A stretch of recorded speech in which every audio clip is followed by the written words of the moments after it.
在电影《风声》中，周迅饰演的老鬼可谓饱受折磨，特别是最后那段悲壮又催人泪下的独白，更让观众流连忘返许久，无法忘记。我身在炼狱，留下这份记录。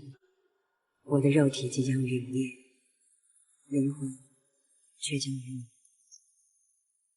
而作为姊妹片听风者，周迅饰演的更加细腻，是一种无声的离别。或许在电影《风声》中，更多的表现方式是在肉体上体现出一种不为惧怕的精神；可在电影《听风者》里，它体现的是种无硝烟的战场，换成只有滴答滴答的电波声。可同样通过每一句台词以及精湛的演技，让观众感受到一种致敬之情。可身为一名精干的情报收集员，周迅扮演的张学宁，他效力于神秘的701部队，该部门在解放初期专门监听敌方电台。而这将是场没有硝烟的战争。可当他准备接受上级老鬼下派任务时，一个陌生的背影却令他产生了迟疑。局长好，200报告。